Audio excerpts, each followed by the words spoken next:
नमस्कार। खबरों के इस बुलेटिन च तुहाडा स्वागत। मैं हाँ परमिंदर कौर। पहला पेश ने चोण दीआं खबरां।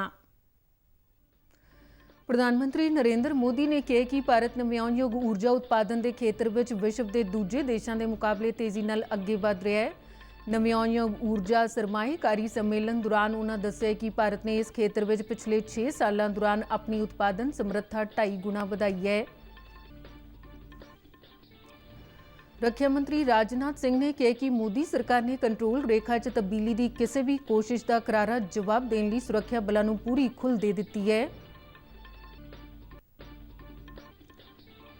केंद्रीय सड़की ट्रांसपोर्ट मंत्री नितिन गडकरी ने उत्तर प्रदेश में 7,477 करोड़ रुपए की लागत वाले 16 कौमी राजमार्ग प्रोजेक्टों का उद्घाटन किया ते नींह पत्थर रखा।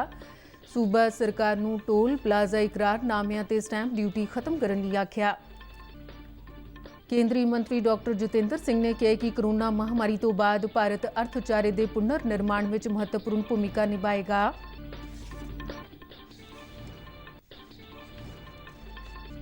चीन के प्रधानमंत्री ली केक्यांग वालों 3 नवंबर को भारत की मेज़बानी च होने वाली शंघाई सहयोग संगठन के मैंबर देशों की मीटिंग में हिस्सा लैण का ऐलान।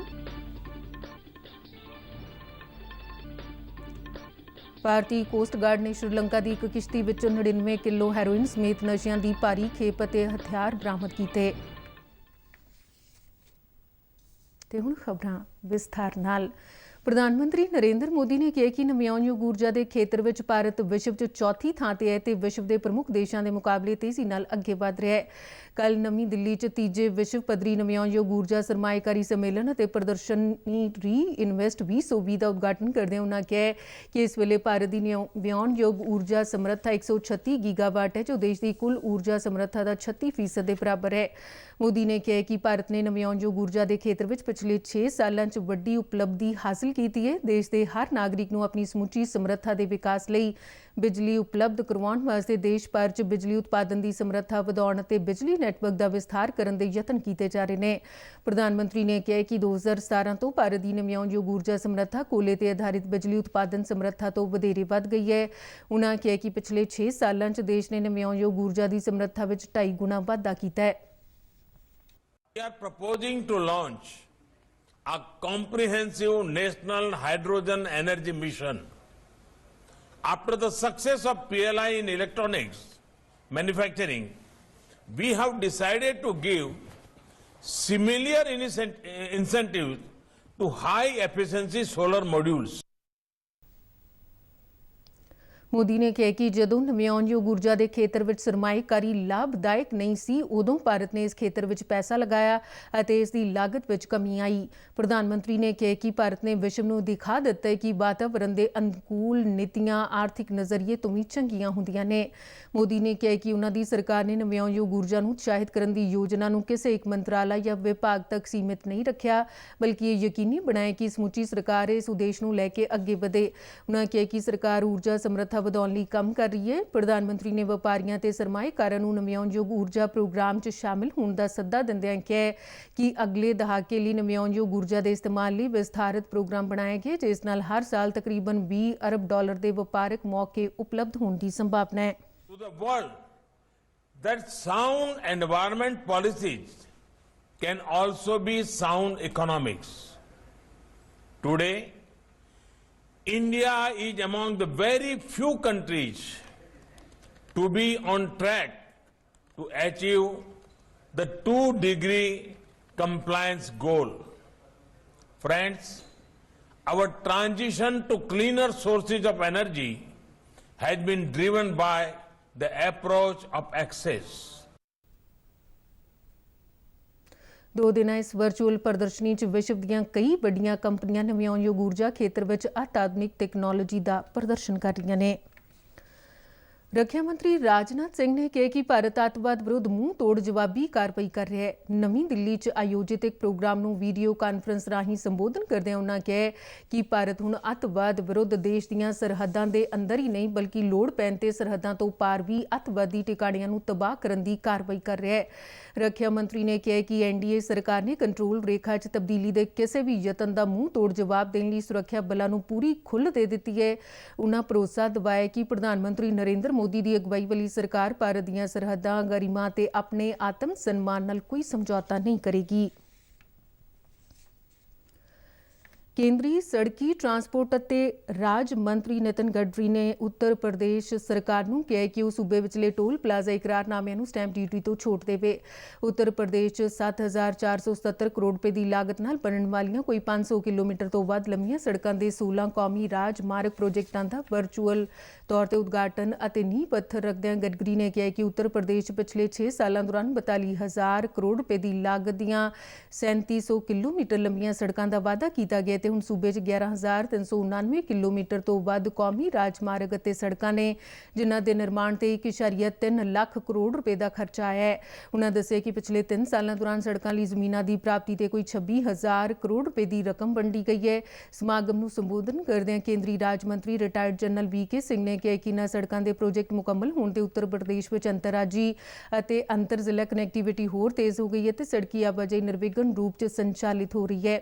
ਉਨ੍ਹਾਂ ਕਿਹਾ ਕਿ ਇਸ ਨਾਲ ਜਿੱਥੇ ਸਫ਼ਰ ਦਾ ਸਮਾਂ ਘਟੇਗਾ ਉੱਥੇ ਵਾਹਨਾਂ ਦੀ ਦੇਖਭਾਲ ਲਾਗਤ ਅਤੇ ਤੇਲ ਦੀ ਖਪਤ ਵਿੱਚ ਬਚਤ ਹੋਵੇਗੀ। ਸਮਾਗਮ ਨੂੰ ਸੂਬੇ ਦੇ ਮੁੱਖ ਮੰਤਰੀ ਯੋਗੀ ਆਦਿੱਤਿਆਨਾਥ ਨੇ ਵੀ ਸੰਬੋਧਨ ਕੀਤਾ।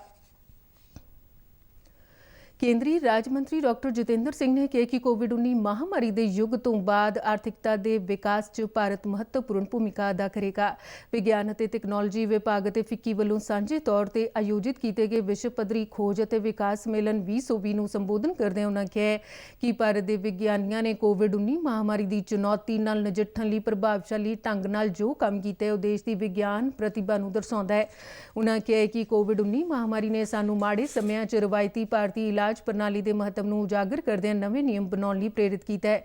ਉਨ੍ਹਾਂ ਕਿਹਾ ਕਿ ਸ਼ੂਗਰ ਸਮੇਤ ਕਈ ਹੋਰ ਬਿਮਾਰੀਆਂ ਦੇ ਇਲਾਜ ਲਈ ਹੁਣ ਅੰਗਰੇਜ਼ੀ ਦਵਾਈਆਂ ਤੋਂ ਇਲਾਵਾ ਯੋਗ ਆਸਨਾਂ, ਆਯੁਰਵੈਦਿਕ ਦਵਾਈਆਂ ਤੇ ਜੀਵਨ ਸ਼ੈਲੀ 'ਚ ਬਦਲਾਅ ਲਈ ਕੁਦਰਤੀ ਇਲਾਜ ਪ੍ਰਣਾਲੀਆਂ ਦਾ ਮਹੱਤਵ ਵੱਧ ਗਿਆ ਹੈ।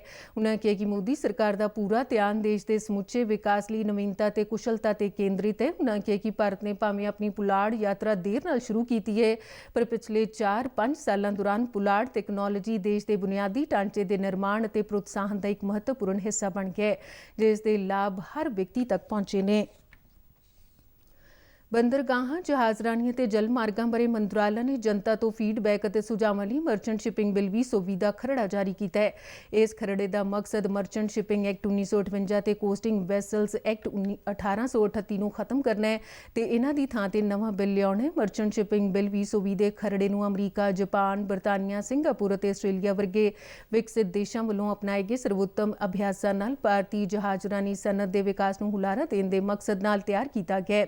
ਇਸ ਖਰੜੇ 'ਚ ਸਮੁੰਦਰੀ ਪਾਣੀਆਂ 'ਚ ਜ਼ਿੰਦਗੀ ਦੀ ਸੁਰੱਖਿਆ ਤੋਂ ਇਲਾਵਾ ਜਹਾਜ਼ਾਂ ਦੀ ਸੁਰੱਖਿਆ, ਸਮੁੰਦਰੀ ਪਾਣੀਆਂ 'ਚ ਪ੍ਰਦੂਸ਼ਣ ਦੀ ਰੋਕਥਾਮ ਅਤੇ ਮੁਆਵਜ਼ਿਆਂ ਤੋਂ ਇਲਾਵਾ ਕੌਮਾਂਤਰੀ ਕਨਵੈਨਸ਼ਨਾਂ ਅਧੀਨ ਭਾਰਤ ਦੇ ਫਰਜ਼ਾਂ ਨੂੰ ਯਕੀਨੀ ਬਣਾਉਣਾ ਹੈ। ਮਰਚੈਂਟ ਸ਼ਿਪਿੰਗ ਬਿੱਲ 2020 ਦਾ ਖਰੜਾ ਲੋਕਾਂ ਤੋਂ ਫੀਡਬੈਕ ਅਤੇ ਸੁਝਾਵਾਂ ਲਈ ਜਾਰੀ ਕੀਤਾ ਗਿਆ ਹੈ। ਦੇਸ਼ ਵਿੱਚ ਬੀਤੇ 24 ਘੰਟਿਆਂ ਦੌਰਾਨ ਕੋਵਿਡ-19 ਮਹਾਮਾਰੀ ਦੇ 10,90,000 ਨਮੂਨਿਆਂ ਦੀ ਜਾਂਚ ਕੀਤੀ ਗਈ, ਜਿਸ ਨਾਲ ਹੁਣ ਤੱਕ ਕੁੱਲ 13,60,00,000 ਨਮੂਨਿਆਂ ਦੀ ਜਾਂਚ ਕੀਤੀ ਜਾ ਚੁੱਕੀ ਹੈ। ਸਿਹਤ ਮੰਤਰਾਲੇ ਵੱਲੋਂ ਜਾਰੀ ਇੱਕ ਬਿਆਨ ਵਿੱਚ ਆਖਿਆ ਗਿਆ ਕਿ ਸਿਹਤ ਮੰਤਰਾਲਾ ਤੇ ਭਾਰਤੀ ਆਯੁਰਵਿਗਿਆਨ ਖੋਜ ਪ੍ਰੀਸ਼ਦ ਦੇ ਸਹਿਯੋਗ ਨਾਲ ਜਾਂਚ ਸਹੂਲਤਾਂ ਦਾ ਲਗਾਤਾਰ ਵਿਸਥਾਰ ਕੀਤਾ ਜਾ ਰਿਹਾ ਹੈ, ਜਿਸ ਨਾਲ ਦੇਸ਼ ਦੀ ਰੋਜ਼ਾਨਾ ਜਾਂਚ ਸਮਰੱਥਾ 15 ਲੱਖ ਤੱਕ ਪਹੁੰਚ ਗਈ ਹੈ। ਮੰਤਰਾਲੇ ਨੇ ਕਿਹਾ ਕਿ ਵਿਆਪਕ ਪੱਧਰ ਤੇ ਜਾਂਚ ਨਾਲ ਮਹਾਮਾਰੀ ਦੀ ਸ਼ੁਰੂਆਤ ਵਿੱਚ ਹੀ ਪਤਾ ਲਗਾ ਕੇ ਮਰੀਜ਼ਾਂ ਨੂੰ ਇਕਾਂਤਵਾਸ ਵਿੱਚ ਰੱਖਣ ਦੀ ਵਿਵਸਥਾ ਕਰਨ ਨਾਲ ਮਰੀਜ਼ਾਂ ਦਾ ਇਲਾਜ ਪ੍ਰਭਾਵਸ਼ਾਲੀ ਢੰਗ ਨਾਲ ਕਰਨ 'ਚ ਮਦਦ ਮਿਲੀ ਹੈ। ਵਿਸ਼ਵ ਸਿਹਤ ਸੰਗਠਨ ਵੱਲੋਂ ਨਿਰਧਾਰਿਤ ਮਾਪਦੰਡਾਂ ਦੇ ਮੁਕਾਬਲੇ ਭਾਰਤ ਵਿੱਚ ਰੋਜ਼ਾਨਾ 10 ਲੱਖ ਦੀ ਆਬਾਦੀ ਤੇ 5 ਗੁਣਾ ਵੱਧ ਨਮੂਨਿਆਂ ਦੀ ਜਾਂਚ ਕੀਤੀ ਜਾ ਰਹੀ ਹੈ। ਮੰਤਰਾਲੇ ਨੇ ਕਿਹਾ ਕਿ ਲੈਬੋਰਟਰੀਆਂ ਦੀ ਗਿਣਤੀ ਵੀ ਵੱਧ ਕੇ 2145 ਹੋ ਗਈ ਹੈ, ਜਿਨ੍ਹਾਂ ਵਿੱਚੋਂ 1169 ਸਰਕਾਰੀ ਅਤੇ 976 ਪ੍ਰਾਈਵੇਟ ਲੈਬੋਰਟਰੀਆਂ ਨੇ। ਚੀਨ ਦੇ ਪ੍ਰਧਾਨ ਮੰਤਰੀ ਲੀ ਕੈਂਗ ਯਾਂਗ ਇਸ ਮਹੀਨੇ ਦੀ 30 ਤਾਰੀਖ ਨੂੰ ਭਾਰਤ ਦੀ ਪ੍ਰਧਾਨਗੀ ਹੇਠ ਹੋਣ ਵਾਲੀ ਸ਼ੰਘਾਈ ਸਹਿਯੋਗ ਸੰਗਠਨ ਦੇ ਮੈਂਬਰ ਦੇਸ਼ਾਂ ਦੀਆਂ ਸਰਕਾਰਾਂ ਦੇ ਮੁਖੀਆਂ ਦੀ ਪ੍ਰੀਸ਼ਦ ਦੀ ਮੀਟਿੰਗ ਵਿੱਚ ਹਿੱਸਾ ਲੈਣਗੇ। ਇਸ ਮੀਟਿੰਗ ਦੀ ਮੇਜ਼ਬਾਨੀ ਭਾਰਤ ਕਰ ਰਿਹਾ ਤੇ ਪਹਿਲੀ ਵਾਰ ਹੈ ਕਿ 2017 ਸ਼ੰਘਾਈ ਸਹਿਯੋਗ ਸੰਗਠਨ ਵਿੱਚ ਸ਼ਾਮਲ ਹੋਣ ਤੋਂ ਬਾਅਦ ਭਾਰਤ ਨੂੰ ਇਸ ਮੀਟਿੰਗ ਦੀ ਮੇਜ਼ਬਾਨੀ ਕਰਨ ਦਾ ਮੌਕਾ ਮਿਲਿਆ ਹੈ। ਇਹ ਮੀਟਿੰਗ ਵੀਡੀਓ ਲਿੰਕ ਰਾਹੀਂ ਕੀਤੀ ਜਾਵੇਗੀ। ਚੀਨ ਦੇ ਵਿਦੇਸ਼ ਮੰਤਰਾਲੇ ਨੇ ਕਿਹਾ ਹੈ ਕਿ ਸ਼ੰਘਾਈ ਸਹਿਯੋਗ ਸੰਗਠਨ ਦੇ ਢਾਂਚੇ ਅਧੀਨ ਇਸ ਵਰੇ ਹੋਣ ਵਾਲੀ ਮੈਂਬਰ ਦੇਸ਼ਾਂ ਦੀਆਂ ਸਰਕਾਰਾਂ ਦੇ ਮੁਖੀਆਂ ਦੀ ਇਹ ਮੀਟਿੰਗ ਕੋਵਿਡ-19 ਮਹਾਮਾਰੀ ਦੇ ਚਲਦਿਆਂ ਬਹੁਤ ਮਹੱਤਵਪੂਰਨ ਹੈ ਤੇ ਚੀਨ ਦੇ ਪ੍ਰਧਾਨ ਮੰਤਰੀ ਲੀ ਕੇਕਿਆਂਗ ਇਸ ਮੀਟਿੰਗ 'ਚ ਹਿੱਸਾ ਲੈਣਗੇ। 2001 ਵਿੱਚ ਸਥਾਪਿਤ ਕੀਤਾ ਗਿਆ ਸ਼ੰਘਾਈ ਸਹਿਯੋਗ ਸੰਗਠਨ ਇੱਕ ਸਿਆਸੀ, ਆਰਥਿਕ ਅਤੇ ਸੁਰੱਖਿਆ ਖੇਤਰ ਦਾ ਇੱਕ ਮੰਚ ਹੈ, ਜਿਸ ਦੇ 8 ਦੇਸ਼ ਭਾਰਤ, ਚੀਨ, ਰੂਸ, ਕਜ਼ਾਕਿਸਤਾਨ, ਕਿਰਗਿਜ਼ਸਤਾਨ, ਤਜ਼ਾਕਿਸਤਾਨ, ਉਜ਼ਬੇਕਿਸਤਾਨ ਤੇ ਪਾਕਿਸਤਾਨ ਮੈਂਬਰ ਨੇ। ਤੇ ਇਸ ਦੇ ਨਾਲ ਹੀ ਖਬਰਾਂ ਦਾ ਬੁਲੇਟਿਨ ਖਤਮ ਹੋਇਆ। ਨਮਸਕਾਰ।